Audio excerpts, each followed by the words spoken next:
Watch what you bet right here on That Betting Show. We'll get into a three-pack tonight. We're going to start on the West Coast, and Kershaw gets a chance to extend those Padres losing streak. Another dominant performance by a pitcher. Padres bats don't show up. Now, good luck going against Clayton Kershaw tonight. Padres and Dodgers. Dodgers favored at SBRodds.com. Anywhere between minus 190 to 200 right now. Totals between 8 and 8.5, 10 o'clock tonight. Actually, 10:10 Pacific. 10:10 Eastern time tonight. 7:10 Pacific, live from Dodger Stadium in Los Angeles. Those Padres dropped to 42 and 45 on the season. And the number that always sticks out, Teddy, every time we do a Dodgers game, 37 and 9 at home. They'll put that to the test again tonight. 37 and 9 at home. It's worth repeating because obviously it's unsustainable. But it's so extraordinary that it's really hard to step in front of from a betting standpoint. Look, the Dodgers are 11 and 3 for Kershaw this year. They went 8-0 in the regular season to close out last year. So they're 19 and 3 in his last 22 starts. That being said, all 3 losses have come in the last 5 starts. He lost his most recent start in Colorado, gave up 5 runs, 7 hits in 7 innings.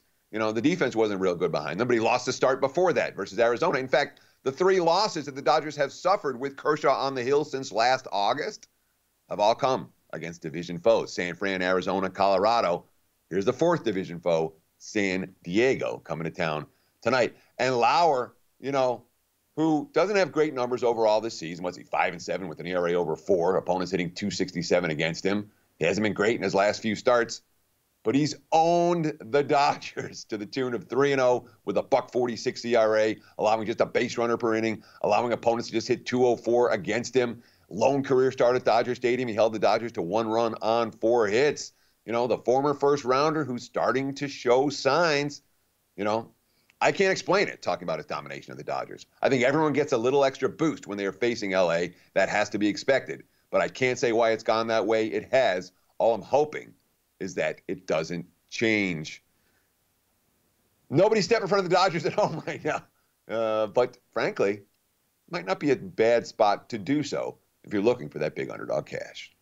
Yep, team launch angle, man. Any one of those guys, 1 through 8, seem like they can go deep every single night. It almost seems like the same MO, Teddy. If you need a run, they always got it in their back pocket. Yesterday, extending the lead, regardless if it's bad defense against their team or not, they just seem to come up with that big hit, and they're going to be a team to reckon with down the stretch here in Major League Baseball. How about these 2 teams going on? Well, Texas, a little bit under the radar, goes on the road to take on Minnesota. Rangers and Twins, minus 185 at SBRodds.com. Total of 10.5. Game's going to start at 8:10 Eastern time tonight. The Rangers, Teddy, 47 and 40 on the season. How about that? And the Twins, 54 and 32, including a 26 and 14 mark at home. Sampson versus Perez on the mound tonight. And there was a time early in the season where the Rangers really struggled to win games on the highway, and they were beating everyone up at home. Now they're coming off a bad series at home against the Angels, though they did snap the losing streak with a big win over L.A. yesterday, which I think matters for today's game. And they started to win a little bit more on the highway. It's not like Minnesota's in good form. They've lost they had a bad road trip. Rocco Baldelli, manager, quote, "It was definitely challenging in some ways. We will regroup. We'll head home. Obviously, we have 3 more games left before the break. We'll give it what we have, take a little break, but focus on these next 3 games first." I worry about Minnesota's mentality. After getting slapped around on the highway, you have Perez, who was bad last year for Texas, and then was great early in the season for Minnesota. He's come back to earth a little bit in recent starts. He was solid last time out. 2 runs, 3 hits, 7 innings to Tampa. But we're talking about a guy who hasn't been as good since the start. He had a great April. He was dynamite in May. He's shown signs of late. Texas can certainly hit southpaws. Of course, when you talk about the Rangers starter in Sampson, this is a guy with a pretty sharp home road dichotomy. He has not been good on the highway. That's my biggest concern for Texas here. But if I had to play this game, I would be looking at the Rangers as live dogs. They continue to overachieve to the betting marketplace. They've done it all year. And Minnesota looks like they're ready for the All-Star break.